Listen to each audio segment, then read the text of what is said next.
Oh, is it working now? Oh, God. Uh, it's the worst possible.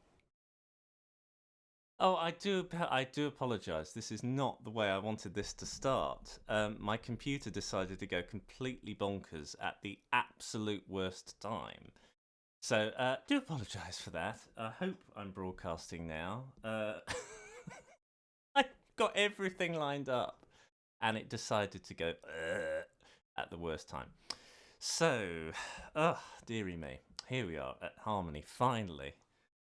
Oh dear, I hope I can fix your problems because I want you to fix mine. It's just hilarious. But there we are with live broadcasting. There we go. Right, okay then. So hopefully through today's session I can help you with all your little problems and troubles that you're having with Toon Boom Harmony. Harmony is a huge program, and as such, there are all sorts of funny little things that can trip you up and perhaps don't know about, all sorts of stuff like that, as you well know. So, one of the reasons why I thought I'd start doing this is because, especially in Britain, less so in America, I think companies are starting to pick up Harmony and get used to it into their workflows, and there are an awful lot of people who are interested, concerned about how to use it. They're starting out and they want a bit of guidance from somebody who has been using it for quite a long time. So I thought I'd do this and stuff. So you know, all of that good stuff. Oh, thank you, Aniseed. Oh, that's nice to have a little friend just occasionally pop up and help me out. So, okay, let's go on with the first question. And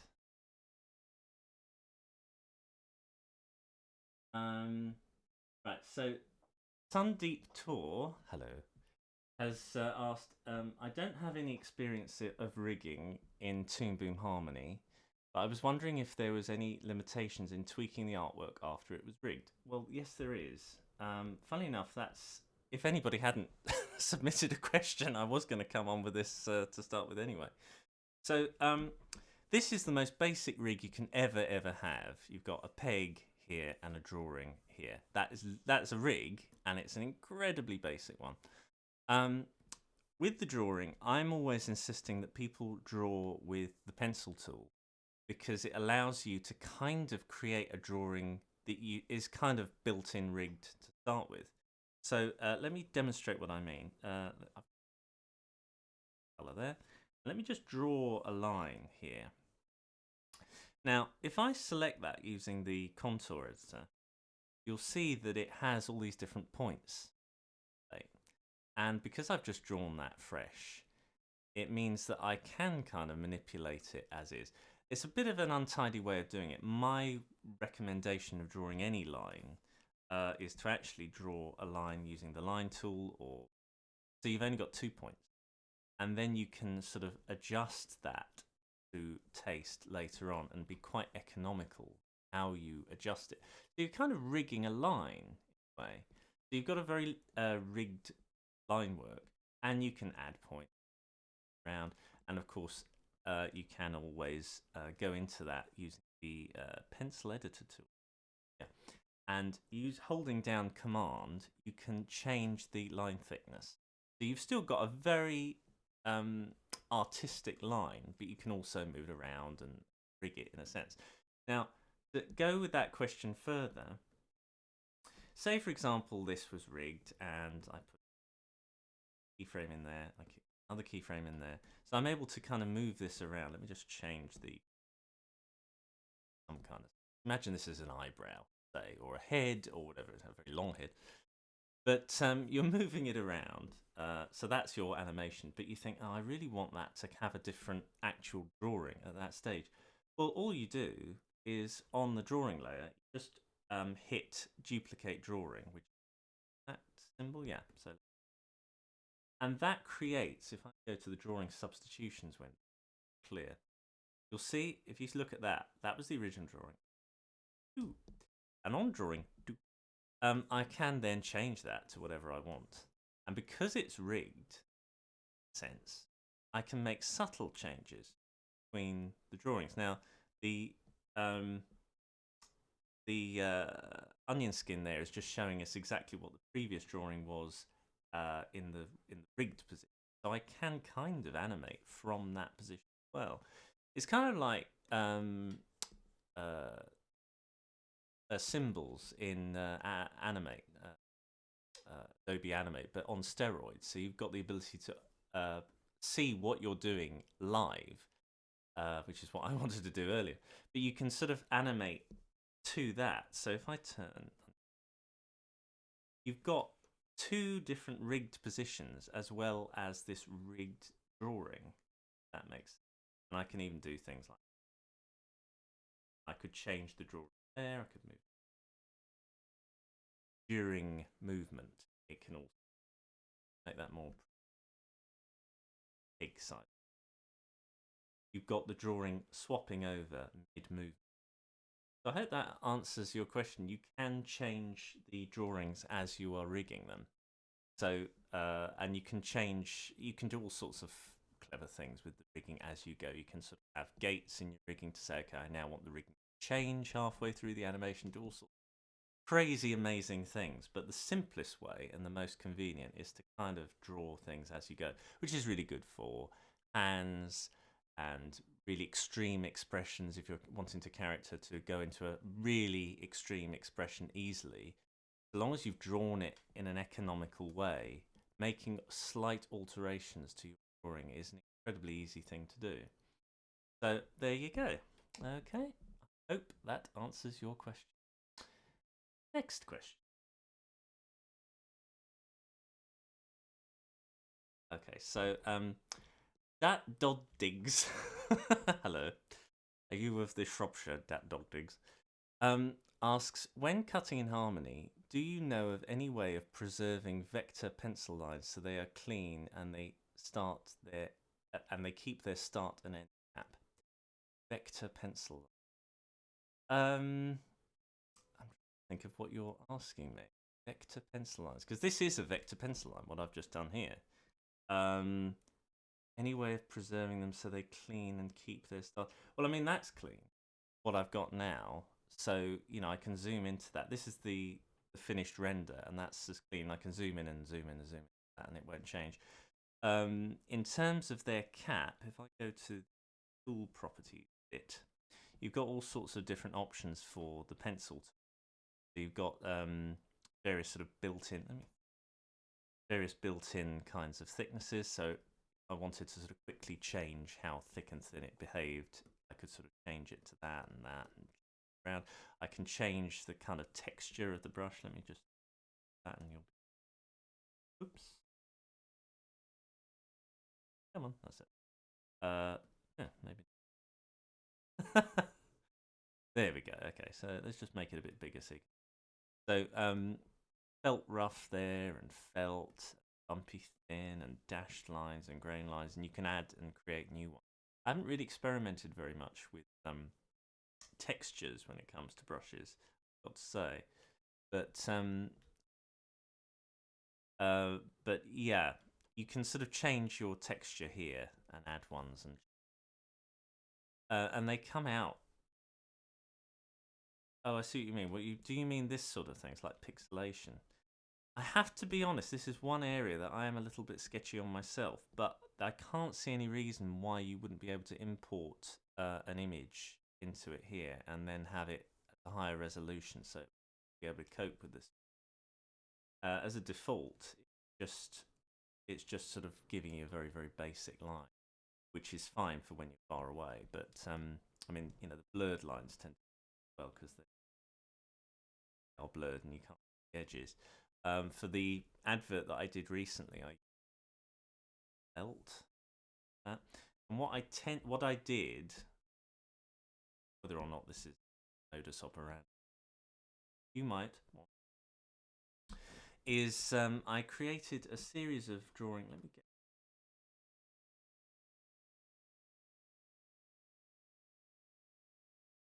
up that. So let's create a brush.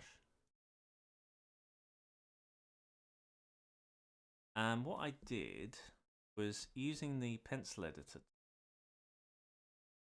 I cinched in several parts of the line. Remember, even though I've done this a million times, I always get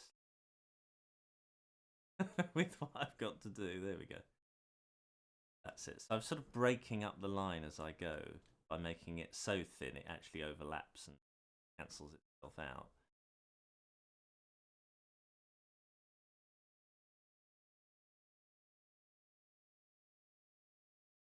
That, and then that's it. That kind of.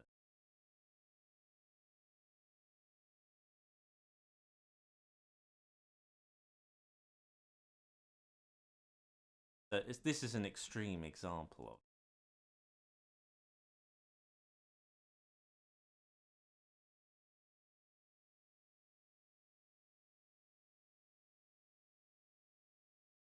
Got this kind of stopping starting line that's. And then what I did was I copied it, pasted it exactly the same place, cut that and put it on the overlay layer. So I've got the overlay layer there, and I've got the line layer there. They look exactly the same at the moment. And then with the overlay line, I'm gonna get rid of some of these. Place it with ones that are in slightly different. It takes a bit of setting up, but you don't have to do it very often. This is like once. One, get rid of that one. So you've got a kind of. So that's the line art, and that starts at all. On the overlay art, I'm going to make it.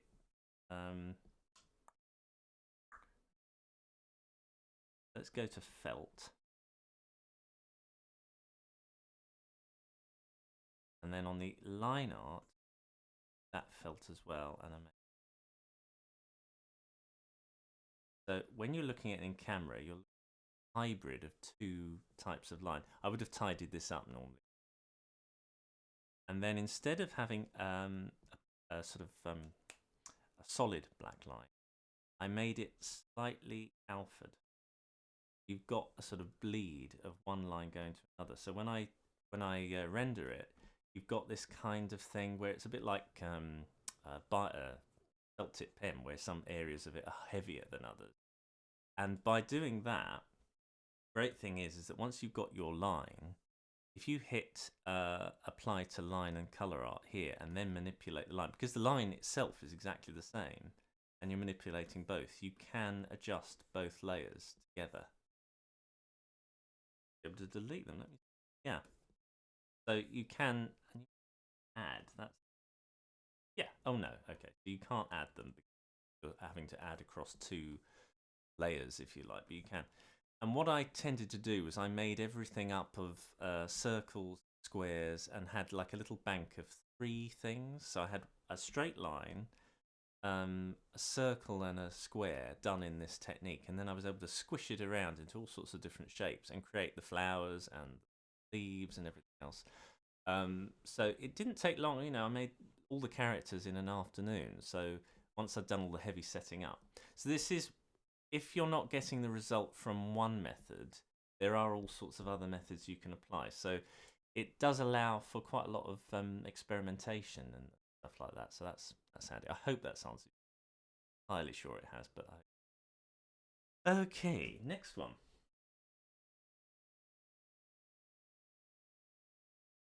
Okay, so Ivan Santos, hello, has asked, hi Ollie, that tutorial. You don't sound like this at all. I do apologise. It just sounds funny. Hi Ollie, that tutorial on Kilgar's rig was awesome. Well, thank you very much. Checks in the post.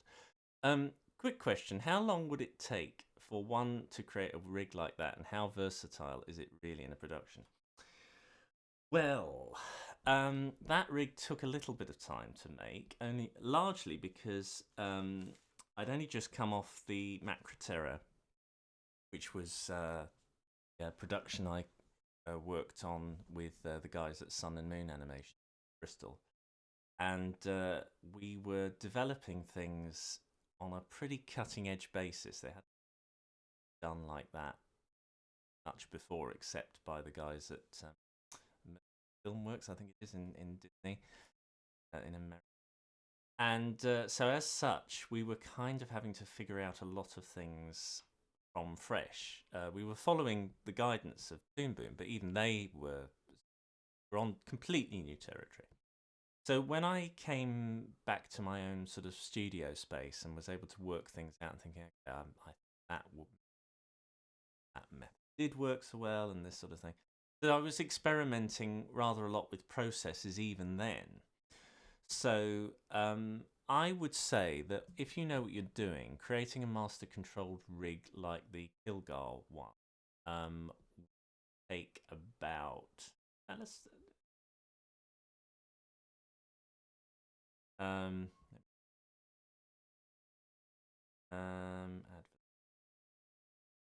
so see. So this was the first attempt at the, and to manipulate him was very, very easy to do. So if you look at this video, let me see if I can. Yeah.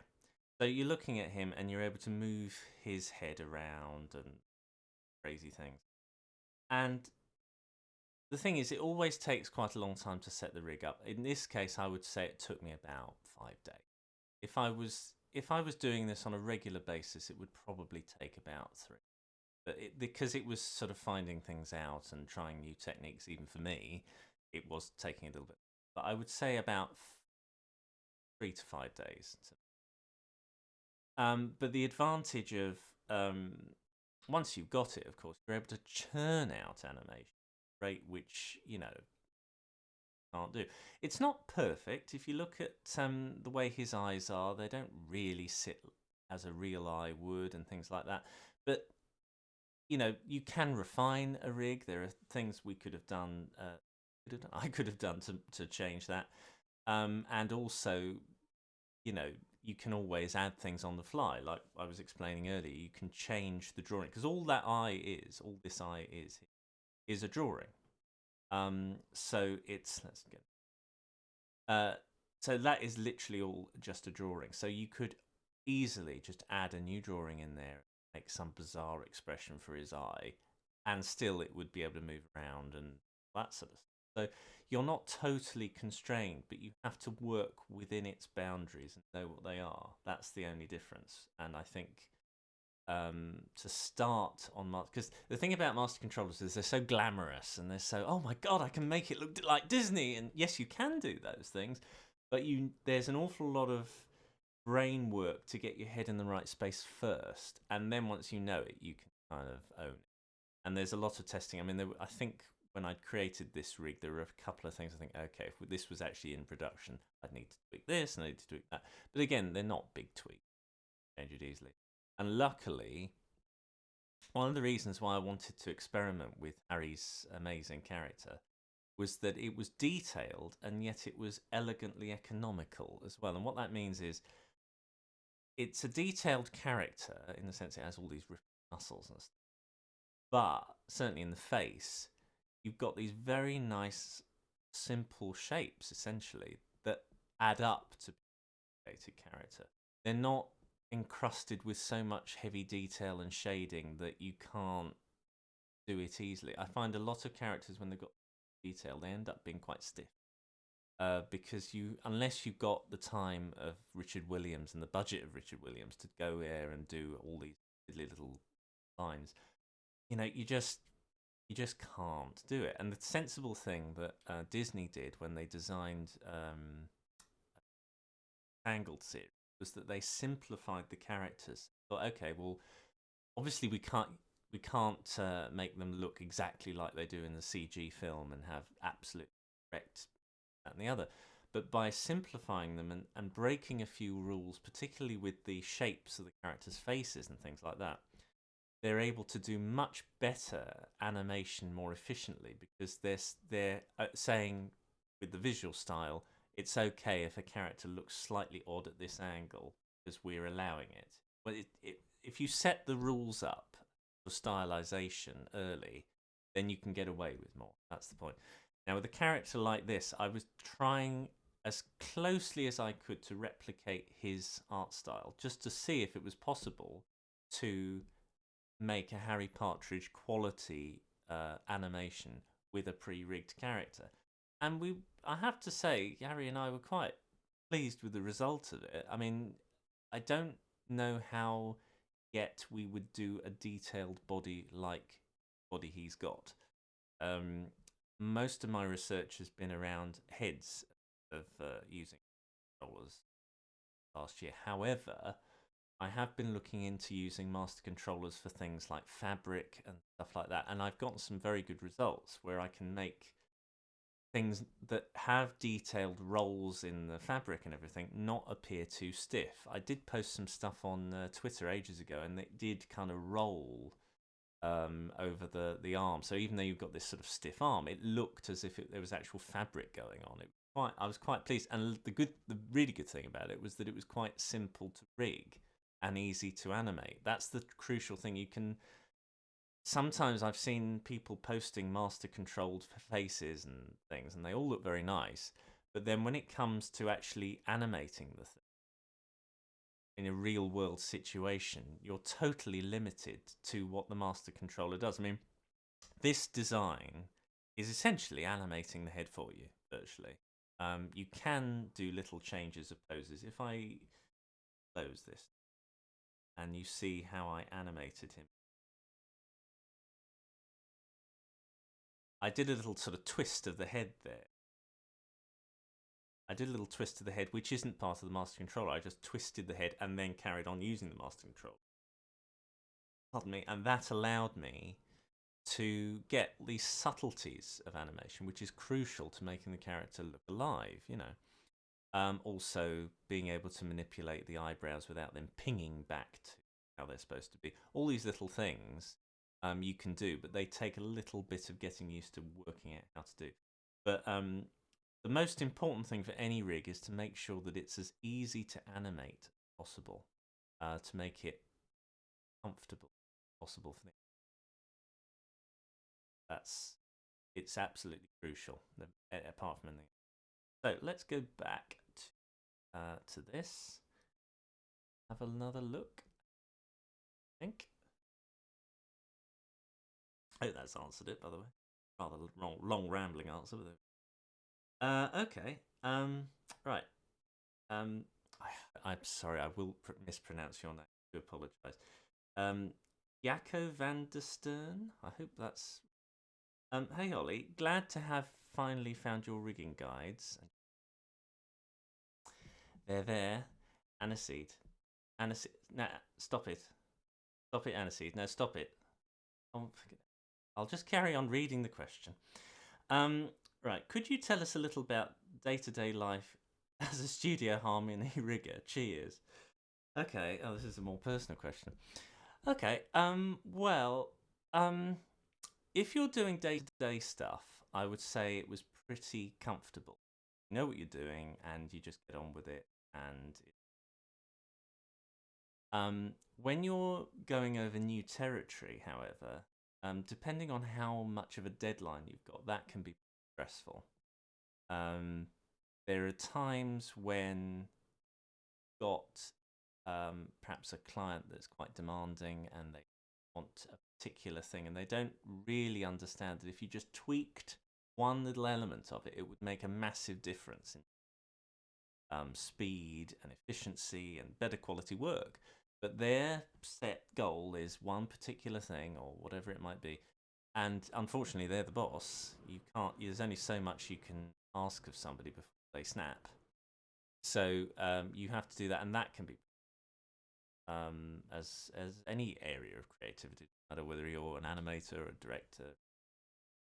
So your best bet is to try and suggest to them, look, present them with a fait accompli, and just say, well, look, this option would allow us to do this, this, and this. However, this option would only allow us to do this, this, and this, and then see what happens. If they still go along with their more complicated option, then you just have to do it. And that can be stressful. If I've had clients before who have said one thing and we've agreed to it, and then a few months down the line, they've said, oh, and by the way, blah, blah, blah, and you're stuck because they've just added this extra workload to you. And depending on your situation, now it wouldn't have happened to me had I had been more in control of this, but unfortunately the person who was pulling the strings was the one who organised it, and they agreed to XYZ on my behalf. So I was lumbered with quite a lot of work extra, same money. That was not a good day, put it that way. And it's things like that add the stress. If you've got a producer, or it's yourself, that can foresee worst case scenarios and plan accordingly, that's usually best. You can't look on the rosy side all the time. You've got to be optimistic, and you don't want to be a miserable. But at the same time, you have to say, okay, well, in order to do this, we need to say this will take this amount of time, and therefore, over a course of time, it will take this amount of time. Break it down, make it manageable. Say how much can one achieve a day, and then multiply that by the amount of time you're given, and then that will give you an idea of how long you've got and doable or not. And that, if you've got the freedom, will inform what character designs you create, what sort of stories you write, all that sort of stuff. It's a sensible series is one that marries aesthetic relevance, so you've got something that really lends itself to the story and the feel of the show, but also is efficiently produced, and makes as many economies as possible. So hopefully you can spend more time and money in things that really matter. So, it's not all penny pinching. It's about, trying to sort of get the very best out of the carcass. So, thanks for that question. Quite interesting. Right, okay. Is there another question? Right. Could you show us a sneak peek into chapter 3? You naughty. Oh, you naughty.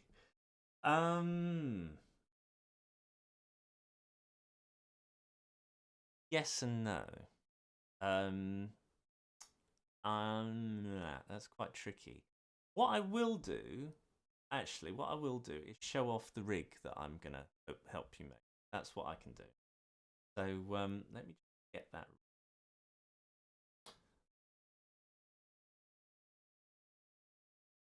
Let me just tidy myself up. Wait a minute. And put. So this is the character that I'm going to explore others in chapter 3. So let me just. And if I wait a second, let me just organize my working area a bit here. That one. That one. Hope this works. Oh dear. Play all. Am I singing? Oh dear. Bear with me. Technical issues. Because of that, yeah. Yeah, there we go. Right, okay. So one of the things that I'll demonstrate to do is how to create a separate panel that updates for master control. So that allows you to have a kind of joystick on one side of the screen and be able to manipulate on the other side. This is fairly recent. They weren't able to do this when we were doing Macrotech. We had to have these kind of floating of the characters, which is quite stressful to work if you had lots of characters. So being able to do this is a massive help. But this is what's known as a stack, and essentially allows a manipulation of a head in 300 and up to 360, many positions as you like. I've only done it up to profile. The character for the stuff I work on very rarely goes round, and if I want him to go round, I can just manipulate it to become that position. So it's not the end of the world if I want him. But I spent a lot of time on And then this slider here allows me to create his. So this is a brand new style of wizard got in Harmony now. Really, really useful for other rigs. It allows you to have kind of like the merging of two master controls. I've got one for the mouth and then one for the head. So it stays in the same position at any particular point. I'm trying to get a little short done with him singing. I've done 3 or 4 shots of guide and stuff, so kind of unfortunate. But when I do it, I want to light it properly. These are V-pegs that allows me to body. It's slightly slow today. I think that's because I'm streaming, so it does actually move more like 60 frames per second rather than this slightly slow stuff normally. So that one. But this, you know, I want to try and easily manipulate the character as much as possible. If I were to manipulate his rig here, which I do sometimes, that takes longer than grab hold of one of the. I did at one point try to connect his head to the body, but I found it gave me less room to stop doing.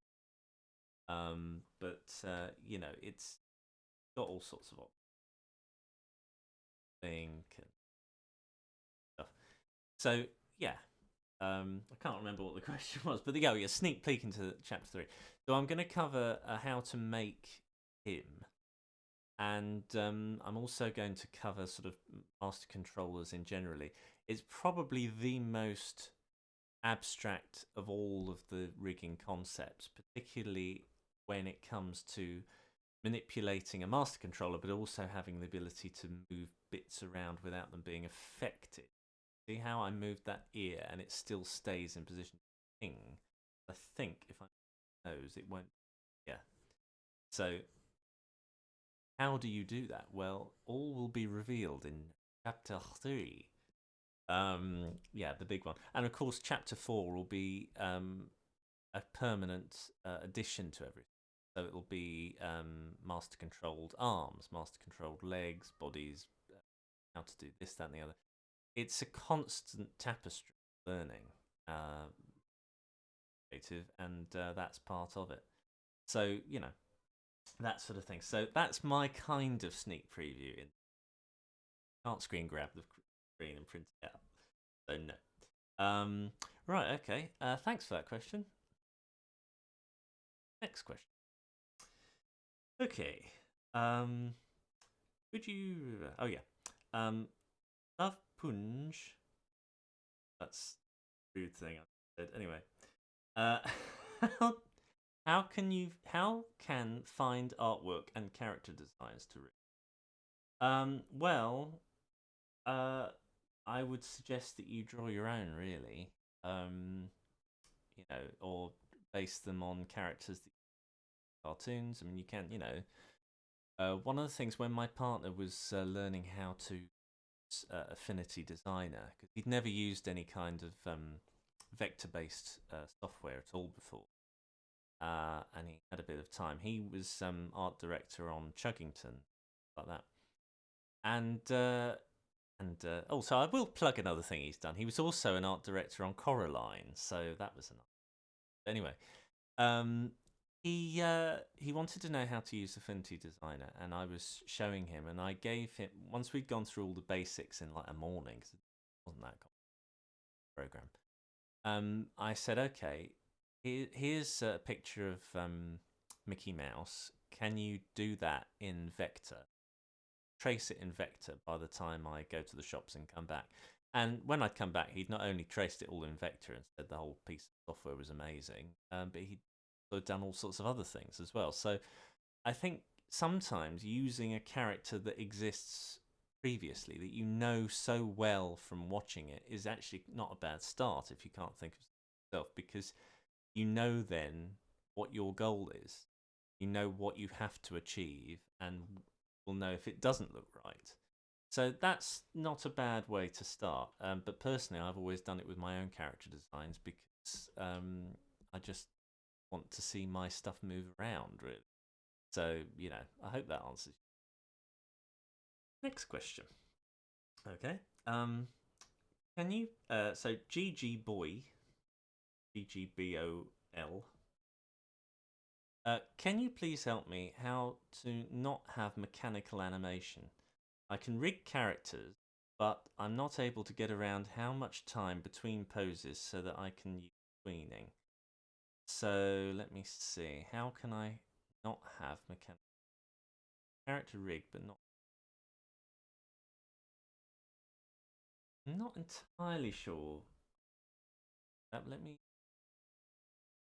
think. Let me just tidy this away first of all. I'll keep him in reserve just in fact. So if you're talking about doing traditional character animation, i.e., one picture, then another picture, then another picture, what I would recommend for that is kind of a combination of the brush tool and the pencil tool. So the great thing about the brush tool, that like any brush tool, it just gets on with it very quickly. And for rough work, I tend to use something that's like a marker, something soft. Oh yeah, water pastel, that'll do. If I draw with that, you've got this sort of soft mark line. And the reason why I'm using a soft brush as opposed to a hard one, this is a tip I actually learnt from a very good old friend of mine, Arshad Baig, who runs a traditional animation course online, and it's pretty good. Yes, it is all good. You're quite right. You're quite right, Bostov. It is. I'll try and put a link description or something like that in the chat, but it is very good, and it talks about actual traditional animation techniques. He's worked for Disney, and as I say, he taught me a rather good technique regarding drawing, just general draftsman, because his draftsmanship is amazing. Always has been. Even young. I'm holding my pencil or pen at higher than I normally do. And what that allows me to do is gently do line work. You know how sort of feathery it is if you're holding it at the top rather than the bottom. I'm not I can't do that, for example, easily. I'm having to hold it away. I'm sort of doing that. And because I'm doing that, it stops the line not only being too hard, in fact, I think I'll increase the width. It stops the line having too much definition too early on. And that's very important when you're animating, because you want to try and, sounds a bit pretentious, but sculpt with time. And the way you do that is you kind of feathery, let's say, for example, I've got a character here and I'm doing this really quickly, and that's the point. When you're animating, you do everything really quickly. You're not happy with it. Harmony, you can just, yeah. So there we go, like that. Now this is going to be a pretty awful piece of animation because I'm kind of figuring it out as I go. But yeah, brilliant piece of animation. Let's get rid of that. There we go. So we've just got the drawing. Okay, so I'll create a new drawing, and I'm not going to use the onion skin. Shock, horror, I know. But onion skin for me and for most people is actually something you use later on. It is not something you use in the early stages because it gets in the way of time. Don't perceive time in quite the same. Let me show you what I mean. Let's just move that drawing over here. And then holding the brush, if I just clack over to the next frame quickly like that, in our mind's eye we can see where it is. We don't need to see. If I put onion skinning on, we're seeing it and it's sort of dead. Whereas here it's sort of alive. And if I go to the next frame and do another, now we can see some sort of change rather than the same thing and we're having to adjust it. Now I can tell already that circle's not right. And we're keeping a feather touch fact, let me just... The advantage of being able to draw in this way is that you can grab hold of things. You can't do that with paper and pen. But let's say, for example, I was doing something. Walk. And Richard Williams, in his book, recommends a brilliant tip where if you do things like on frame 1 and then frame 9, and then you have to do the in-between at frame whatever, the benefit of that is that all the proportions and everything are absolutely exact because you're referencing before and after, and they don't sort of tend to sort of change shape as they go on. But the downside is that you have usually have quite stiff animation because what you try to do is a kind of what's known as straight ahead, where you animate as you go, but you keep your artwork as gentle as possible because you might need to go back and then make alterations to change its size or whatever. So what you are actually doing is just animating. You're not drawing, you're animating, if that makes sense. You are making changes to where something is. It's as basic as that. I could sort of... So you can sort of see at a glance where things are from. Now, clearly I can see now that the head's getting too... That. There we go. We've sort of nipped that size change. Do another one here. And see, by clacking between them, in fact, I might... The east. I know there's another way where you can clack between. You can sort of see at what rate things are moving at. So now if I put another drawing, keep going backwards and forwards like this, you can kind of get an idea. And it's a lot easier to do than if you were using onion skin.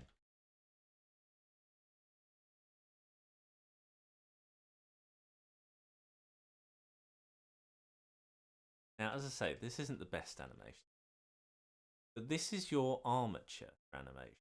It's your kind of way of figuring out where things are going to be, how big they're going to be. Once you're done with that, then you say, okay, I'm going to put on top of that, and then start cleaning it up. I double click the draw, change the opacity down.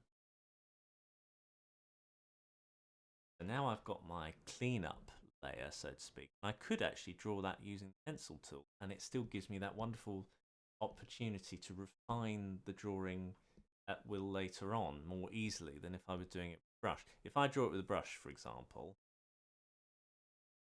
if I start trying to move that around, not as easy. You've got something now which allows you to manipulate the stroke, so that is a possibility. Center line editor. So that does give you some degree of manipulation, but as far as I know, you can't delete points, whereas you can do that with the line art tool. So that's not a bad tool to have, but I would definitely say that the pencil tool is still master because it gives me more to experiment. Let me lock that. So for this one, if I just create another one, and then now this is the sort of cleanup step. I'm just getting rid of as many points as possible so that I can manipulate this later on in frames. Now that took hardly any time. I can fun things bigger. So you've cleaned that line up for future frames. That's the point. So for this one, what I'm going to do now is duplicate, not creating a new one. So I'm pressing this, and so if I move that now, we've essentially got our new drawing. I just have to move points a bit. Job done. I mean, how easy is that? It's great. Again, so okay. So you've still got traditional animation here, but you've got it with all the fancy appurtenances of modernity. Makes sense.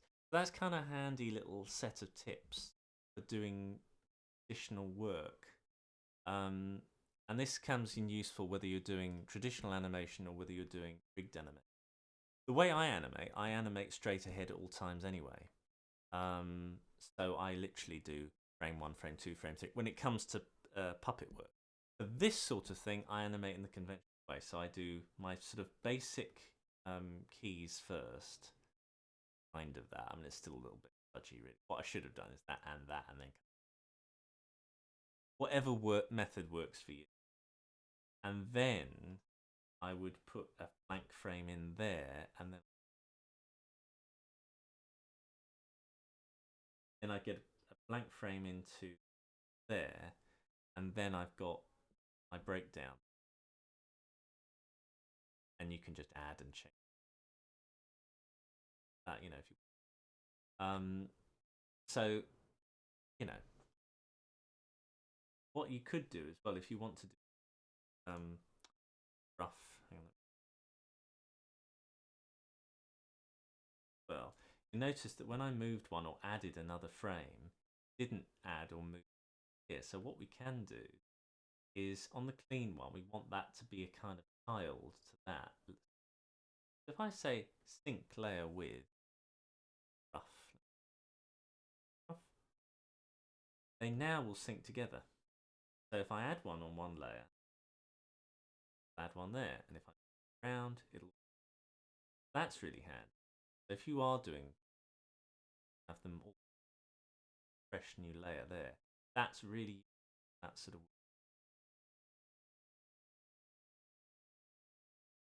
There we go. Okay. So and you can change that around and move it around. It's really really useful. So I hope that answers you. Thanks for that. Again, it's quite. Easy. Next question. Let's have a look where.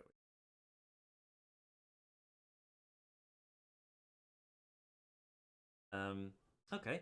Right. Stefan Ogle. Um, what's your approach to rigging things like cars or a door opening? Do you tend to animate 2D graphics or painfully animate them, or do you import 3D objects? And do you do special effects? Special effects.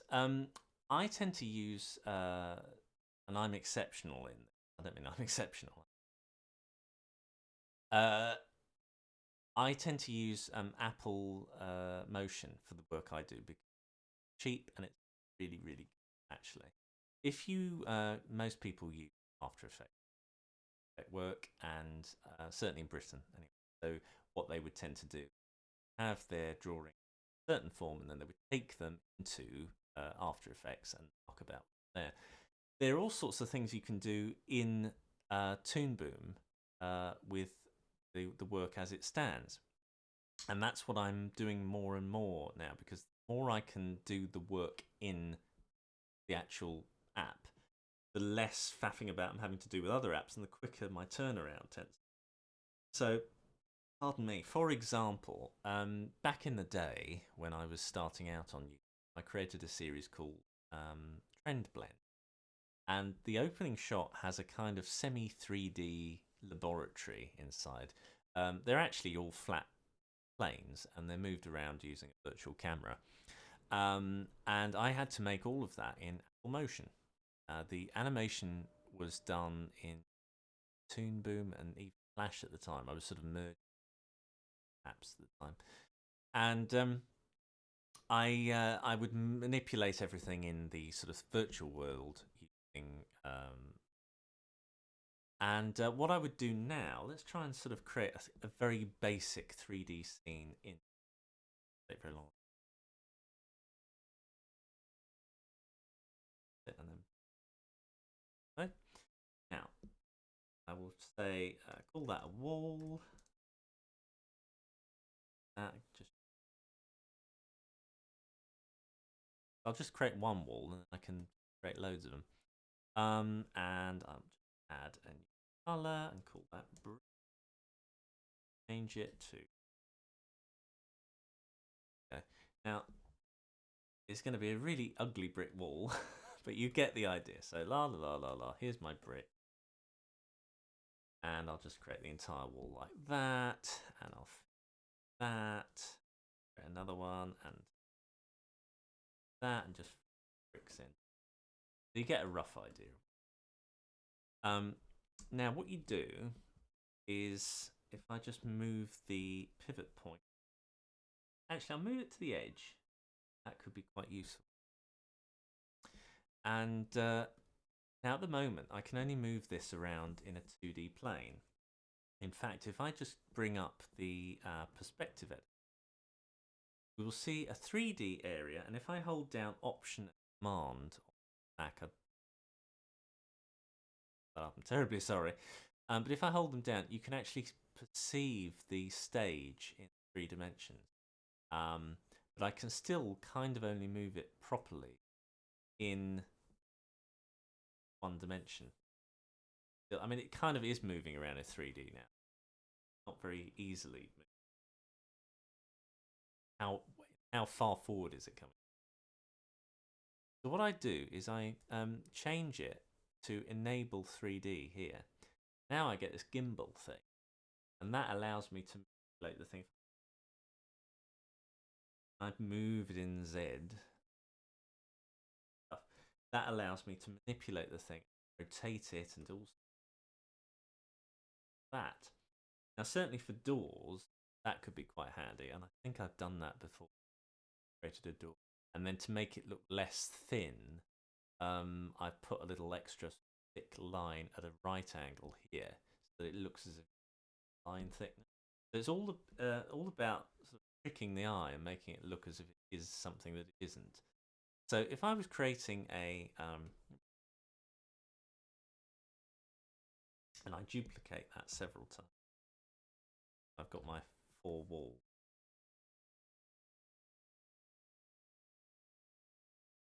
Wait a minute. Go. So if I create my 4 walls,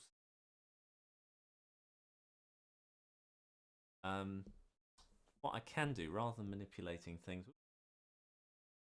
like this, if I just go here and say to rotate your angles, and say to it now which. Okay, so on the right, I use sort of Y 90 degrees. That one.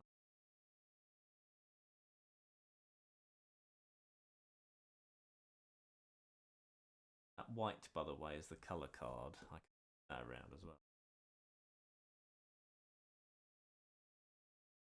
And then that one as well. Again, 90 degrees. And then that. So now we have a room, a very basic room. That color. So we've got a really basic room. Oh, there we go. The reason why it looks a bit.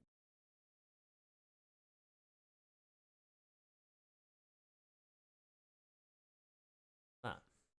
And then you could put your characters in that and crazy stuff with a camera, which I've done. Let me put a camera into the scene.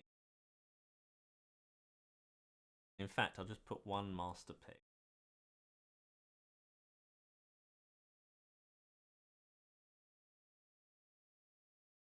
Oh, there.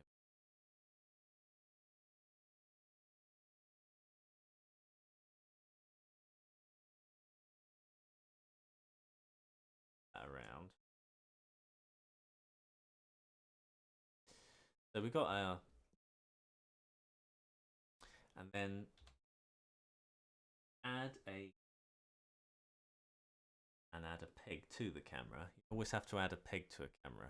The camera itself doesn't peg that move.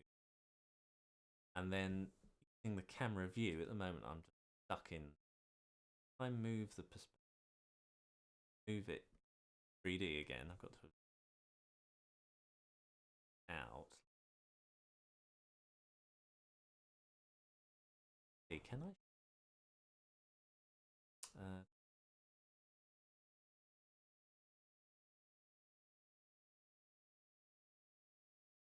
Admit, I think I can show a camera.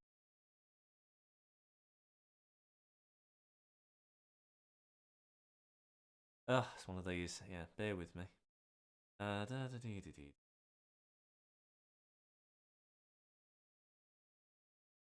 Fairly certain I can view the camera, but I can't at this particular moment how to do it. Point is, here I am at the camera, and I can rotate the camera's view. Now that is absolute. And actually, I could.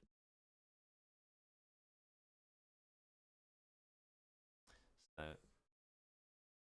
that, then you've got a clear idea. Oops. And there we go.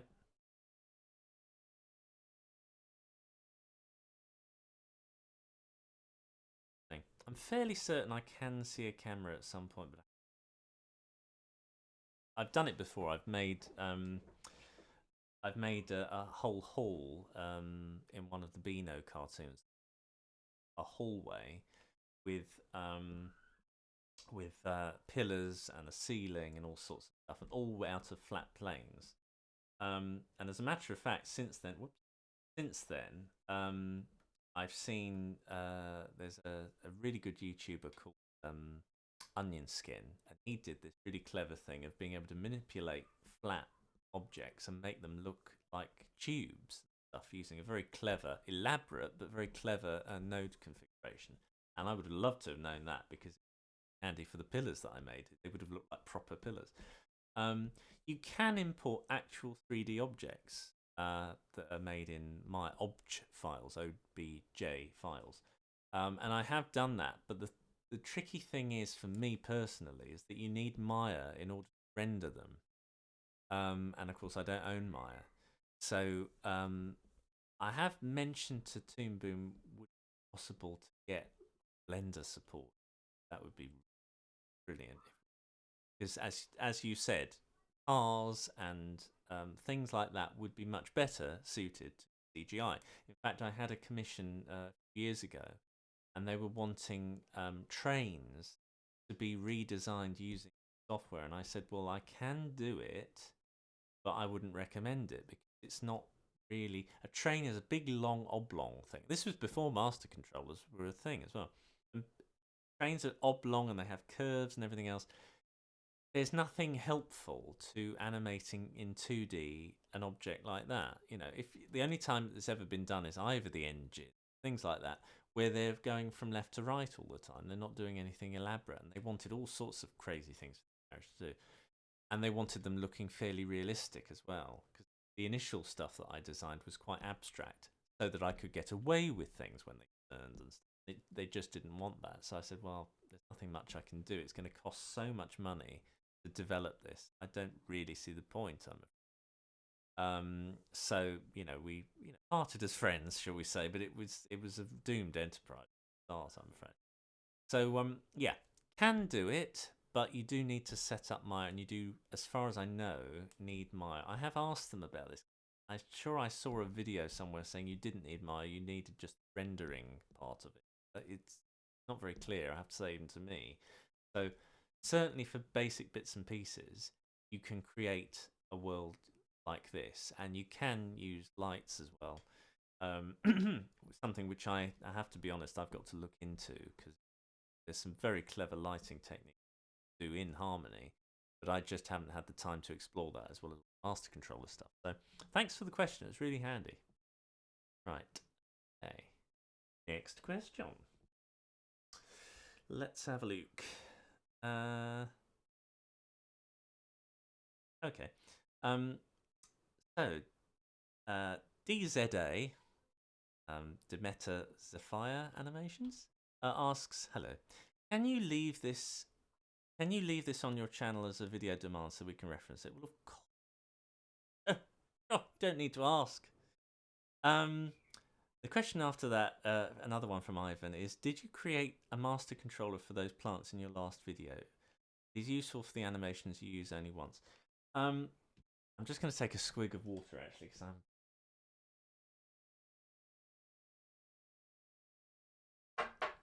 Oh dear. Thank you. Me. Um, did I create a master controller? No, I didn't. I only bother creating master controllers for two reasons. I think I've made a decision to myself. Either for something that I'm going to use an awful lot, and those plants that I my little advert were very, very quick. And in fact, let's try and get one of those up actually. Where did I put?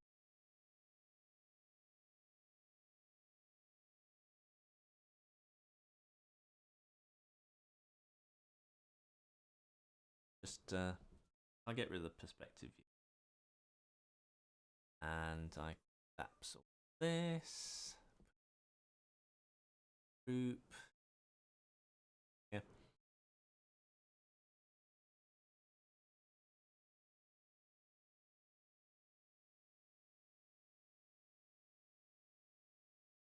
Boop. So there he is. Oh, camera. Right.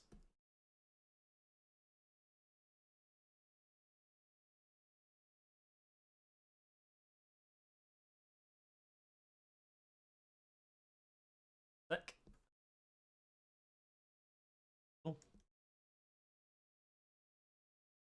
Right.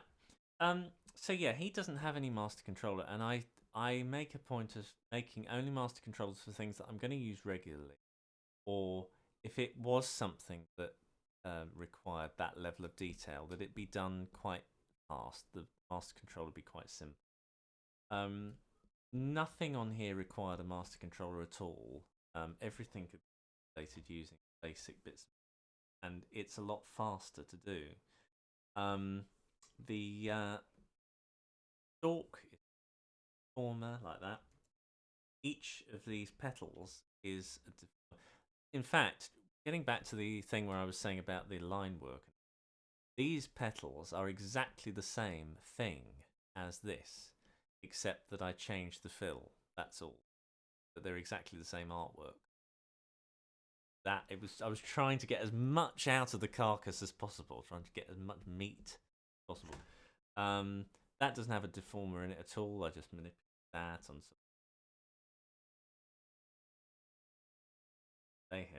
They have drawing substitute for the entire body, so that way they kind of sync.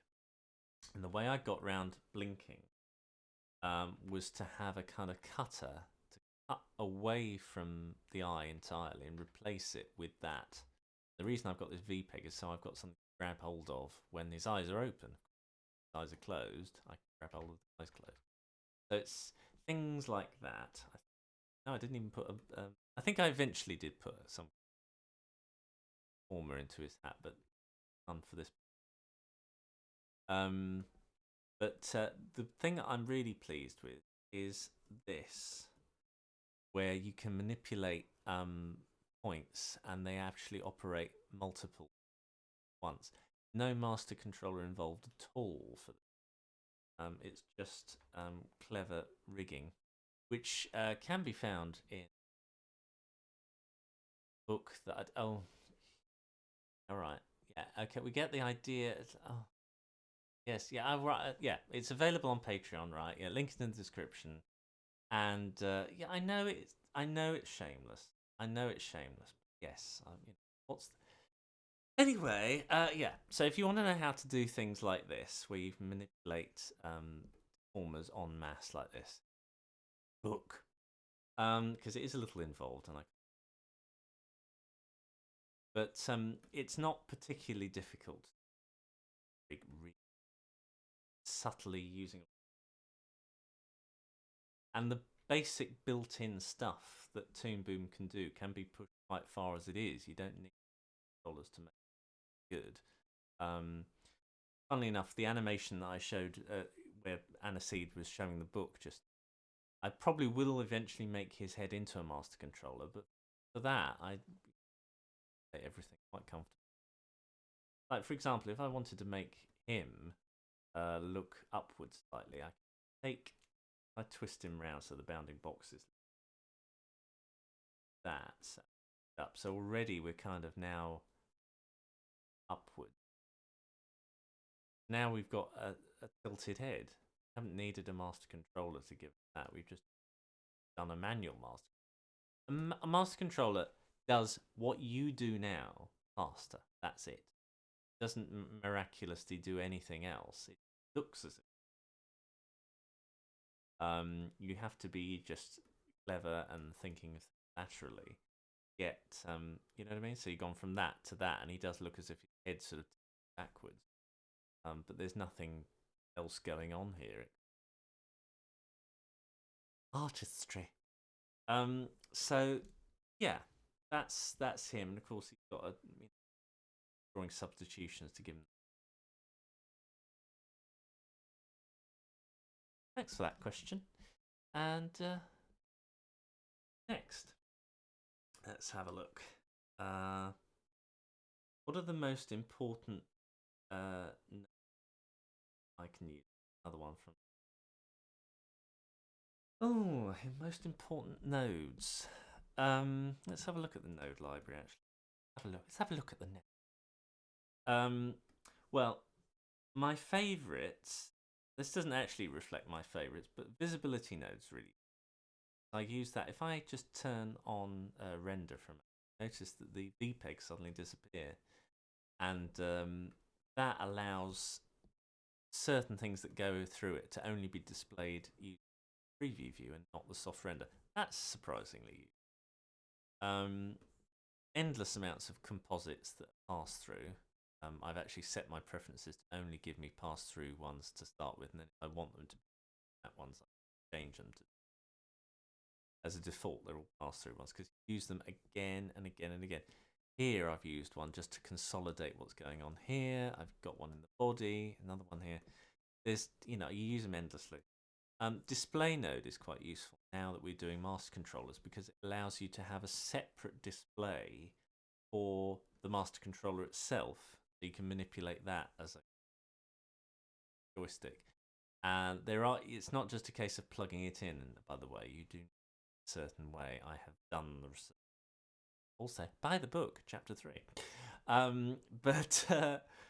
So they're really useful if you want to have multiple displays for different characters. If you've got a really heavy scene and things grinding a bit, you can have a different display for each character, or you can have a display just for the eyes, or something like that. If you wanted to constantly have a window just for eye work, do that, or for hands, or whatever. You could have it on the side so that you could just always draw one at any time. So that's surprisingly.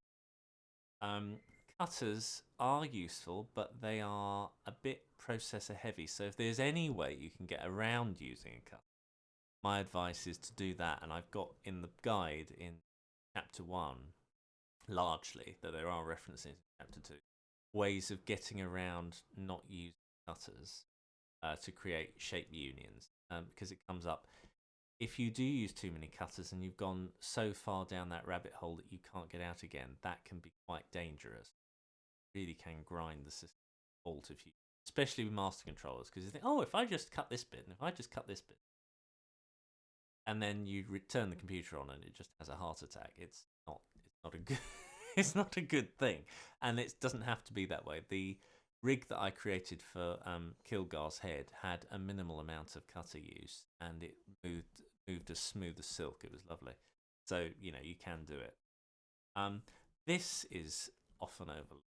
Well, the color override node, and there are a few things I mentioned in chapter 2 of the guide that use color override. I think I'm going to cover a little bit more color override work in chapter 3 as well, because it's surprisingly useful for, again, getting around certain work processes so that you don't have to taking layers apart and putting it back together again and stuff. It can be used in a variety of ways, and it's rather useful. It isn't just making a character turn from one color to another. It can be ways. So that's useful. Color card, obviously, that's get the background and stuff. And of course, the sub art layers. amount of times that I have to separate artwork, component parts, or use the layer selector. That allows me to say, okay, things that go through here are this. That's very useful.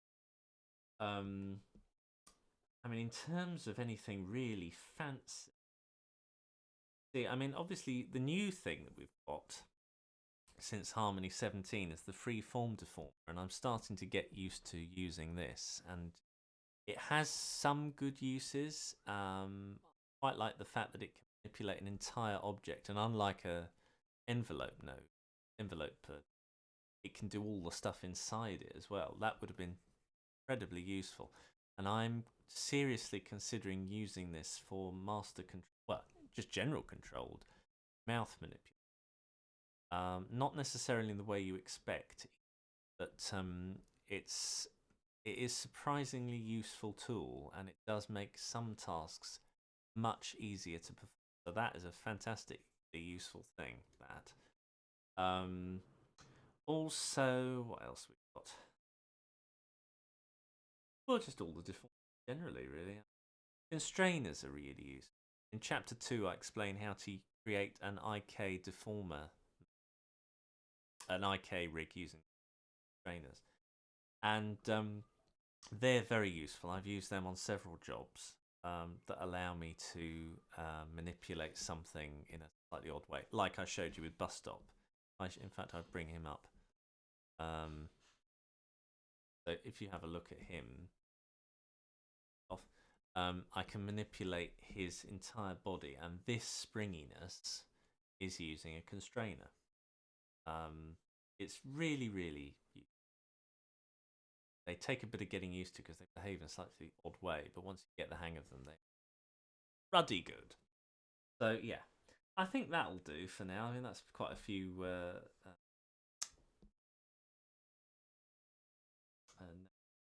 So yeah, I think good. Okay.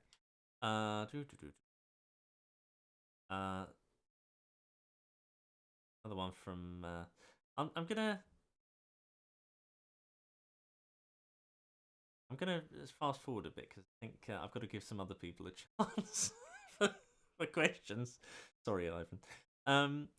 Raymond Marsh, hi. When rigging a mouth, can you set mouth shapes with a deformed mouth? Just having to. I'll have a swig of water while I contemplate what you're asking. Okay. When rigging a mouth, can you set mouth shapes with?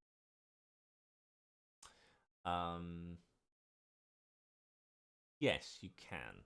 Let me get rid of. I'll stop here. Actually, no. Let's leave him on there.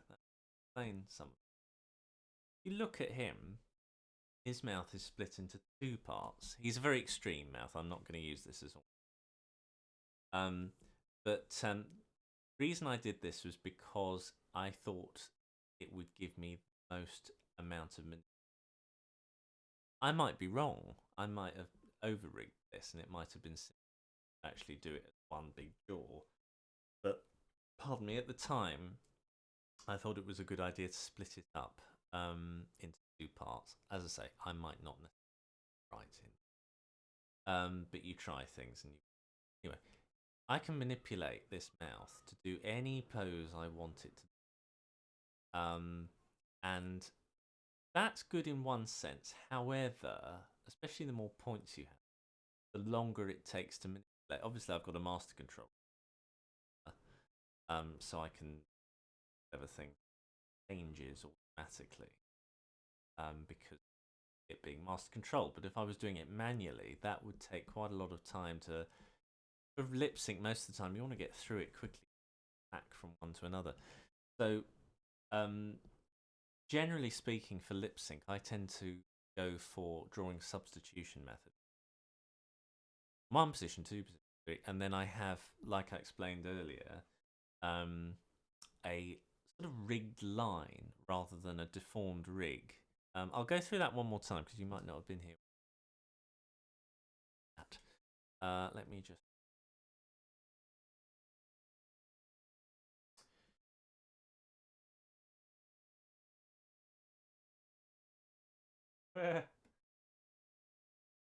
Pop that. Okay, so let's assume that this is a mouth. This and actually, can I just put a color card back on there? There we go.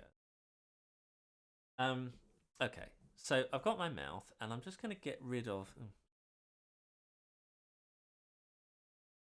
I'm just going to get rid of points that I don't need. So I've just got top, left, right, and bottom, and then I can remake that. So now I've got something virtually is the same as what I had, but I have less stuff to manipulate, and I can like that. So if I was to say start with position 1, obviously position 1 would be just a smile or a frown or just one line. So sort of ignore that one. I create position 2, which would be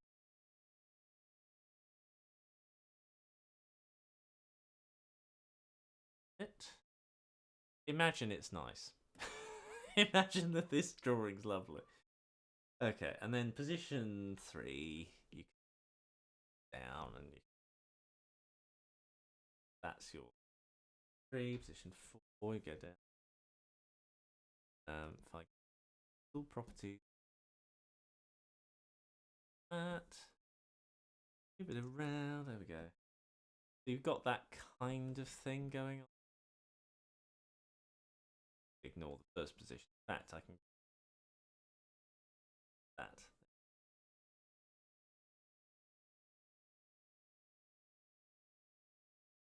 So you've got that kind of thing. Ignore all this ugliness properly, but yeah. So you've got that kind of thing, and you can manipulate it in any way.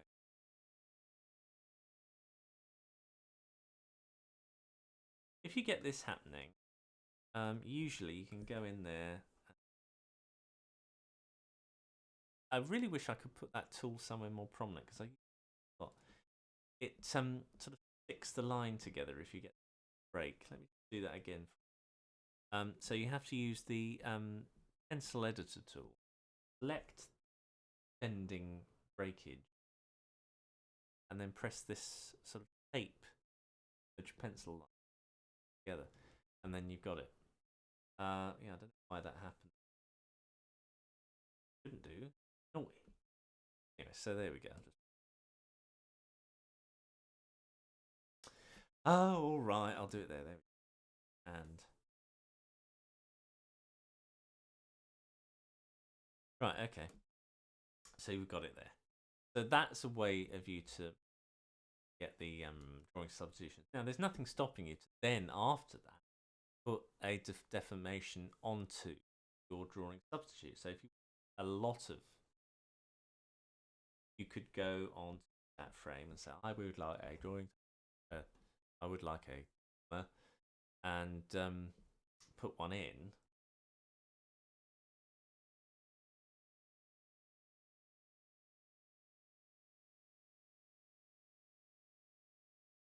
Then you can faff about with that quite.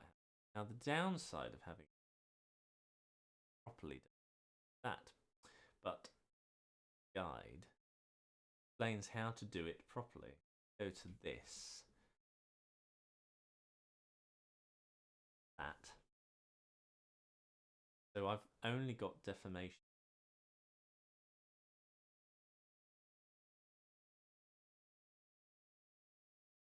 I only have the deformation.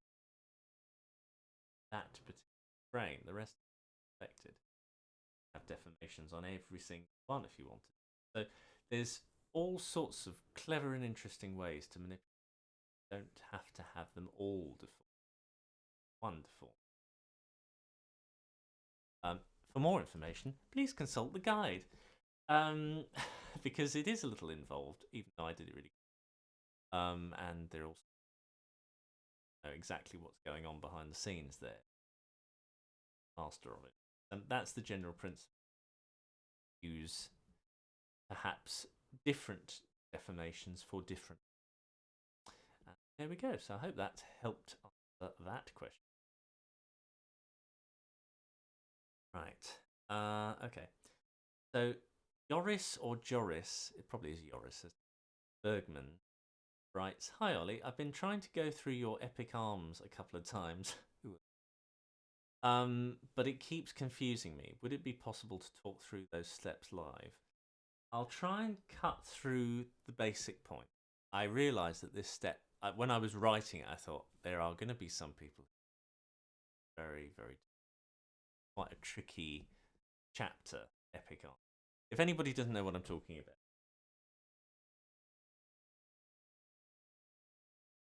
about, there is a way to create an arm where the forearm and the back part of the arm are still connected, even though they're going behind the body and in front, while the top part of the arm is always on the top of the body. And it is a bit involved to create because you've got a lot of sub-layers involved and a lot of shuffling around. Now, the guide goes into quite a lot of detail as to what the difference is between composite shuffling and Z-depth shuffling. And initially it can be a bit confusing between the two types of shuffling manipulation. They sort of appear the same initially, and they suddenly change their mind, it seems, but they don't. Let's just group that. And I'm going to create a dim. And I'm also going to create and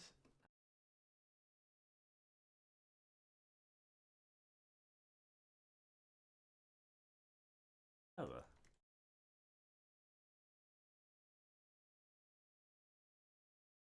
Right. Okay. So let's create the body first. Now I may get some of this wrong. Even I might get some of this wrong because there is a bit involved. I know what I've got to do, but I might get one step wrong. So please bear with me as I sort of go through. Yeah, all right. I do know what I'm talking about, actually, Bon Bon. Thank you. Right. Okay. So.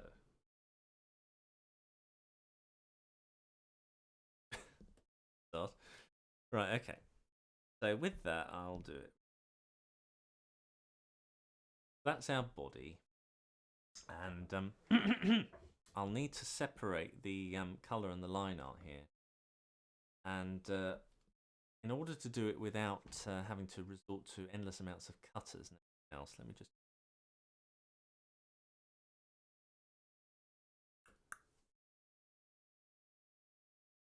Thank you. Right. Okay. In fact, I think I'll just put that into a group now, so I don't have all this other clutter.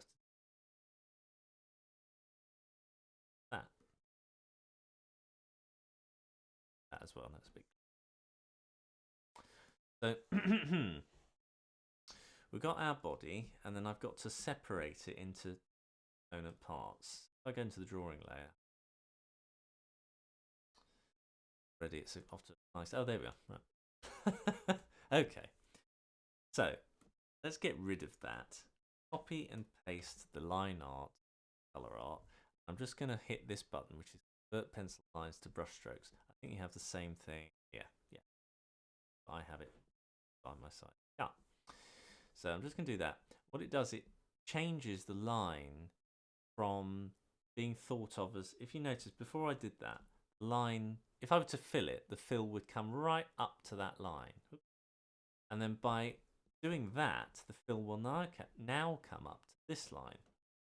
Now what I'll do is I'll fill it and then get rid of this line work. So when I see the full thing, you'll see the full thing, but you'll notice this blue line, that's where the fill's coming, and the line is still doing its thing. I've just got the best of both worlds. If I wanted to change the line later, I could same procedure later. But you get the idea. For now, that's what I. Ignore this fringing, by the way. Most of the time you barely notice it, but we have got now a node. I'll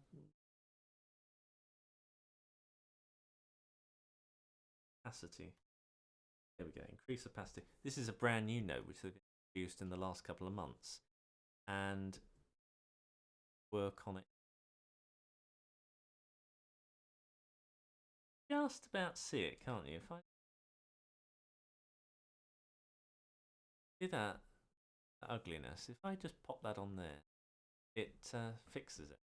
That's kind of handy for those little sort of pops that you get occasionally. That's something I haven't covered in the guide, actually. Get that for free. Right, okay. So what I'm going to do is separate the colour art and the line art. They're plots. So line art there, art there. We're going to do a lot of this, so let's, you know. We've got line art on the top, got the colour art back. Okay. So if you imagine this as a sandwich, you've got the line on the top. Actually, I will put it in the other way around. Line at the back, colour at the top. Okay? It doesn't look any different at the moment. We haven't drawn any limbs yet, so it's all academic.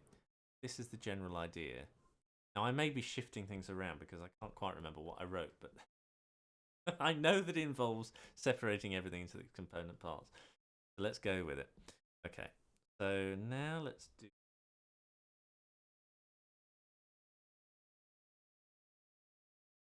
that there. Okay, and we do the same sort of thing. So create a shape. Say that's my limb. Color it in the same way, and copy and paste, and that. Fill that and get. We've got that together, and you'll notice that it's already kind of working because if you remember, the color art is lying on top of everything, and the line art of that is like the bottom. If I take the color art away, you get that kind of. It's so basic. We're talking about just pieces of colored paper here. That level of cheeky. I can't move anything around yet because I haven't given anything pegs, so I'm just going to leave it like that. But I will take that away. And you'll notice that's on the top, that's on the bottom. That's the default. You can change the ordering somewhere in the settings. That's Z depth, by the way. That's right. So that's on the top, that's on the bottom. So you got the upper limb, which hasn't been split up yet, and we'll do the same thing for the lower limb. Now, what I'll do that to get rid of that, duplicate, not copy, duplicate, and just split lower limb. Create all the art. Yep. Now we're both the same, and I'll just separate again the color and the line art for these. That again, there we go. So now we'll have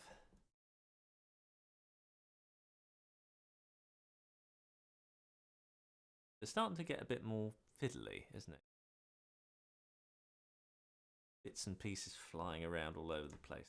Important when you're dealing with this amount of flying around to be sensible how you organise. I'm going to turn off strokes. Button for. I've got or is it? Here we are. Strokes. Yeah, here we are. Turning off strokes. I don't see. Right. Okay. Now, at the moment, we've got the line art and colour art of each thing separated, and we've got for example, if I wanted the upper lip, let's turn these off. If I wanted the colour art from that to go behind the line art of the book, so like that, suddenly the circle's line art in front of the colour art of. So we've got that kind of thing going on, and it's this little dance of putting things in the right order. They come up with the goods. No cutting at all, just shuffling things around. Now, let's see. What I've got to do first of all, get hold of every bit of drawing. Doesn't matter if you've selected those. I'm going to make sure that, and I'm going to add a peg to that.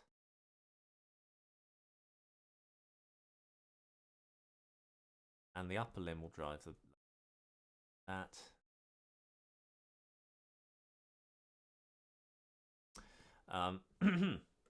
Upper limb will be there, and the lower limb will be well. Move the lower limb. Why, you're wondering? Color art not appearing because I haven't plugged it in. But we got this kind of thing. Looks a bit ugly. Okay, so you got this sort of thing happening. Now what we want is a union between these two elements. All you do is you make sure the color art of these two. Let's just take the body out of the equation in time.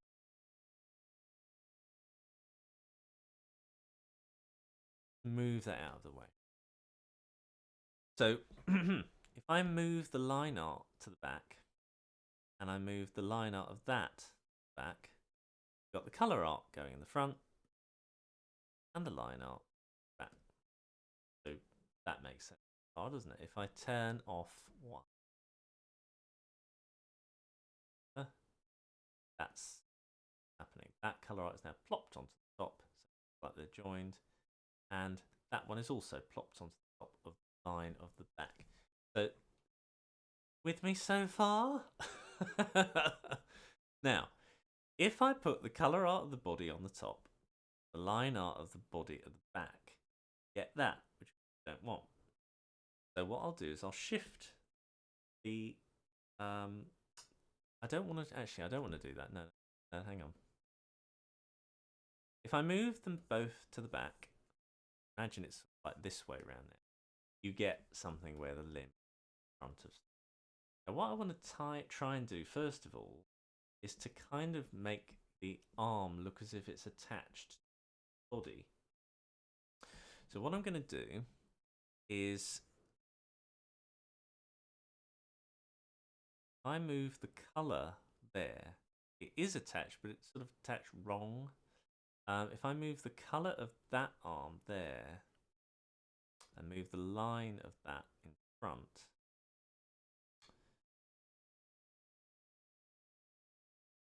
told you I get confused. There we go. You're kind of getting what you want, but it's too merged in at the top. That to have a line that just stops there. Rest, because that will never join. That will never join. It does. We kind of need that kind of combination of things, but with an extra line that is on the top at all times, but not all the way along. So what you do is you take the upper limb, go to the drawing, another swig of water.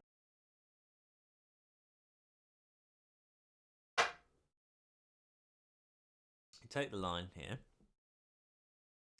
and I'm just going to copy that, paste it into the overlay art.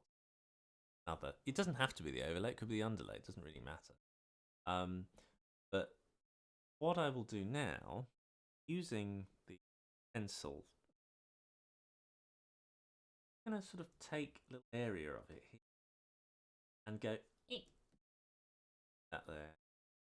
Take another little area and go eek. And then we've got our gap.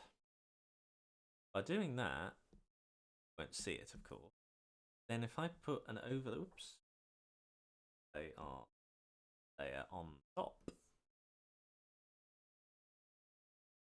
Good and bad at the same time. Now what you kind of want is the colour art of that be over the top of it. That. Now you've got something which joins together body also here. Now there's no change in Z depth at all with anything. I haven't shifted anything backwards and forwards. If I move that back, then you get ugliness. Now, obviously, you know, with a proper limb, curved edge, I explained. Right? You do a curved limb there, a curved limb there, and so. And if you were doing a, blah, blah, blah, you were doing a deformer all the way along with the curved arm, you could still do this, but you still have to separate the art into two parts. Have front bit and back bit, but it would just be one continual oblong with a curved deformer in it. In fact, if I do that, let artwork down.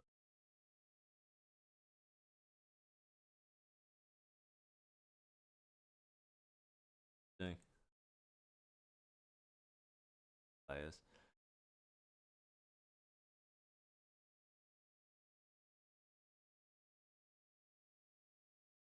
Just about see it. There's all sorts of ugliness on top as well. You wouldn't have this if you were creating a character from out there. So now you've got this really long oblong. Got top and bottom. When you were first creating this, obviously, have that. In fact, if I take that off, that absolutely.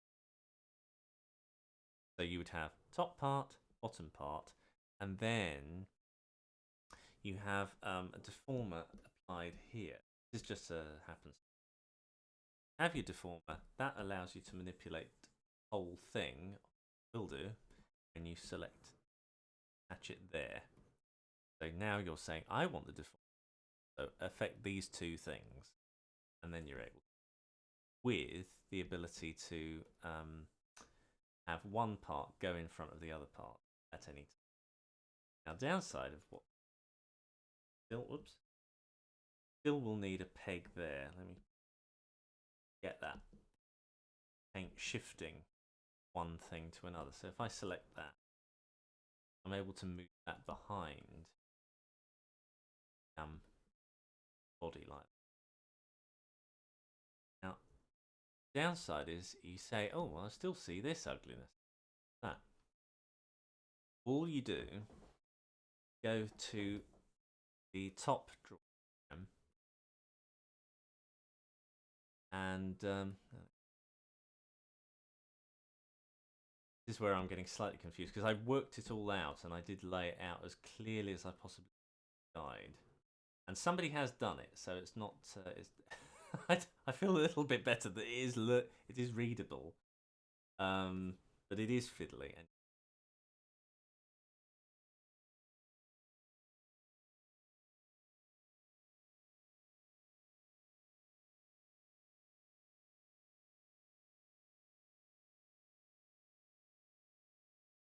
top of the bottom.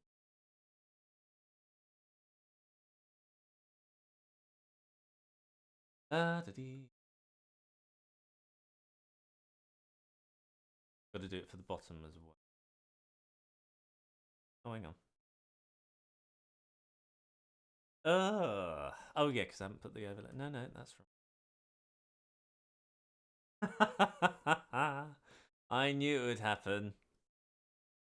Oh dear. It's at times like this I actually wish the guide was next to me. Hang on. Because I have got it absolutely down pat, and every time I do it, I get confused.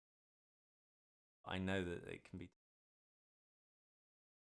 I lay it out more carefully and have more time to take over. My excuse.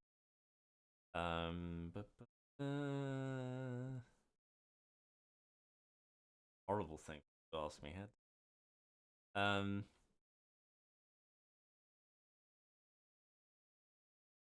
If I take that away, so that's what's happening there. So I've got the line art of that. There we go. So I need to put the line art of that. Oh, I know. I remember now. I think I need to shift back. I can't remember if I do this guide, but another way of doing it.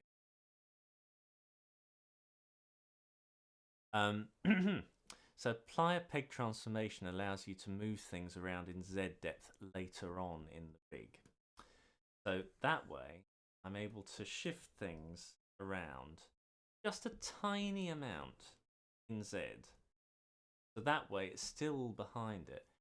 I realise that might not make so much sense. But if I just tidy it up and we go through the rig together, that's my best. That's my only thing that I can tell you now.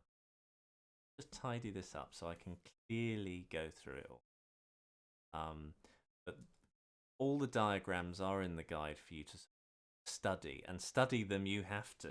I actually go into a little bit more depth so you can manipulate certain bits using the hand as the backwards and a function pitch. Well, gives you just a control. This at least explains the general. Let's tidy this up, and then we'll get on to another question.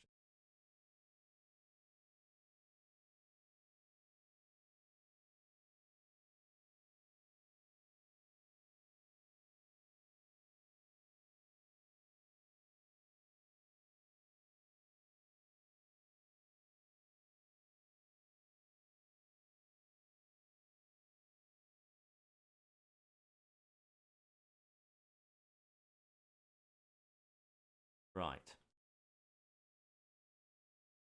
So what I might, yeah, okay. So if I select those two, that's where the upper limb is going in the shuffling. Got the overlay at the very top. Got the color art happening still quite early on. Got the color art of the lower limb being right on the very top of everything, and the line art of it sitting at the very bottom of this little cluster. Now, the upper limb's line art is at the bottom. However, it has to be shuffled back a little bit in Z using this peg. If I take that peg away, if I take that peg away, everything to do with the line art is plopped on the top, because it all takes its value from this Z depth here, forward and back depth. Whereas I'm introducing a disparity here, saying I want the line art to be shoved back, but I want the overlay art to be forward. So it's actually saying, essentially, let me just draw a quick little diagram. And this takes time to learn. You know, it is a bit confusing to start with. Even me, who's done it umpteen times, gets a little bit twisted around. But I know the principle so inside out now that I can kind of work around it. Helps if I spell properly. So you got the line art there. Imagine the cameras here. Oops, cameras here. Line art there, color art there, and the overlay art there. And when you initially create something, they are all as one Z depth. Whereas by adding this and changing just one element of it, I'm able to move that back. Play around with it. That's my advice to you. But it is unplug something, see what's happening, plug it back in again, undo, you know. Follow it closely to the letter, the diagrams that I've put in the guide. Go through it bit by bit and figure it out. That is literally all I can show you, because it is fiddly and it is tricky. And, you know, it allows, just once you get it, it does allow you to do clever things like having an arm able to go front and back at the same time. That's the point. Clever things like that, and it's what's known. Okay, so I hope that hasn't bored everyone senseless, but it is one of the most fiddly concepts to get your head round. And it is one that comes up again and again, and once you get it, I mean, if you really are hating it, copy the diagrams absolutely in the guide, and then at least you've got kind of the placement of everything in place for you to sort of drag into every rig you need afterwards. Because all you do is just change the artwork every time. That's kind of a cheeky way around it. I hope that's helped. I'm so sorry. It just is complicated, and it's one of those things where to learn it properly, you kind of need to see what someone else has done and say, "Oh, okay, this is where you're going wrong." Boop-de-boop-de-boop. Okay, so as I say, hope that's helped. Let's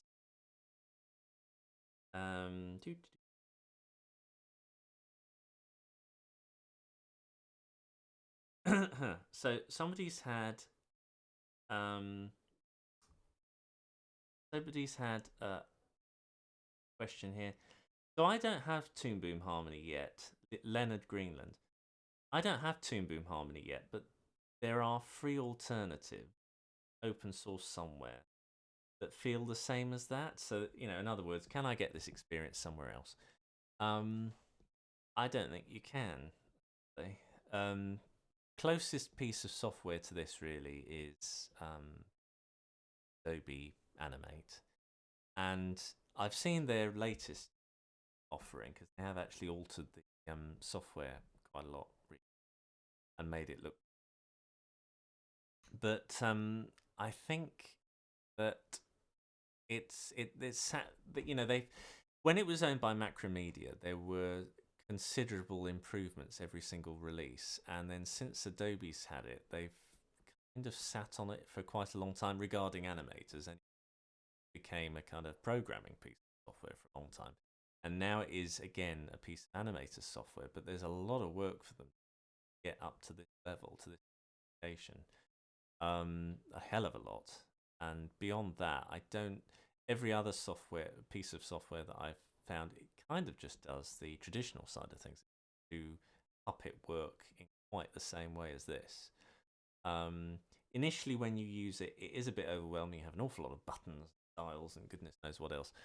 But you soon get to grips with it. It becomes familiar like anything else, and you just get quite comfy and are able to do things really quick. So, I would say this is really where it's at. Personally, when I was sorting all this out, it ended up being financially better off for me to buy it outright initially and then just pay for voluntary upgrades every. I realise that's not always a possibility, student, but it does. It certainly saves you money. And what I would recommend is you can rent it for, I think, I can't remember exactly how much it is. I think it's like,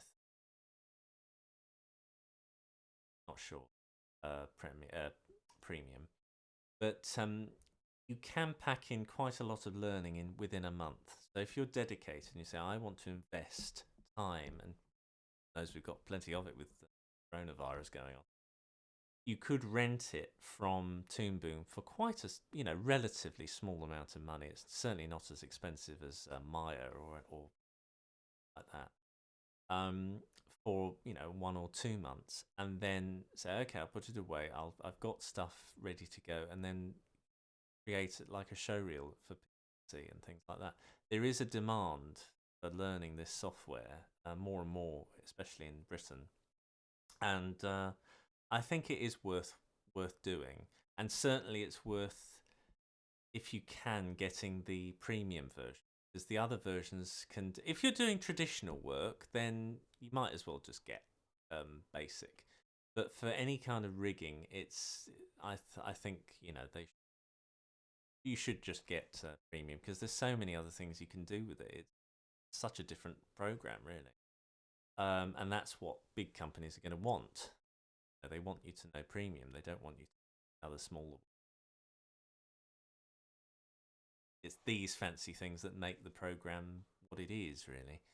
So yeah, I can't really recommend any other program except this for what it does. However, for animation generally, if you're learning animation, there's a myriad of different. You can learn from the basic version of Toon Boom. You can learn with Adobe Animate if you want. You can learn with there's the thing that they used in Studio Ghibli. I can't remember. If you remember that, can you please put it in the comments, because that could be. But yeah, I mean, you have so many more different options now for you than since when I was a kid. When I was learning, all I had was Deluxe Paint, which I learnt my craft using it. So I mean, it doesn't have to be very fancy, but there's tons more options. And even if you were really basic, on an iPad for like 10 quid or something, you could get Rough Animator or Procreate. and learn how to animate using those. Procreate actually has come up trumps with an amazing array of tools on iPad now. Really good quality brushes and everything, which it always had anyway. For a tenner, we're talking about £10, it's nothing. And you've got a whole timeline there. You can manipulate the drawings using tools which aren't dissimilar to Toon Boom, actually, only they can't manipulate ongoing. You manipulate one image and then it's baked. You can't deform things in quite the same way. But you can get some astonishingly good animation with Procreate. And to learn the craft of animation, definitely go with something like that, or Rough Animator on it as well.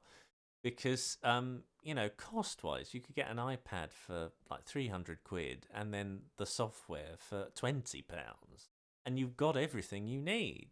And people are making actual sellable work with stuff. It's not just sort of a toy. So night and day to how it was when I was a student, teenager learning stuff. It's so much more available, quality stuff that you could broadcast with. It's so incredible. So that's my answer to that question. Now, are there any more questions? I think that's kind of it. I think I'd better leave it now because I have been talking now for about 2 hours.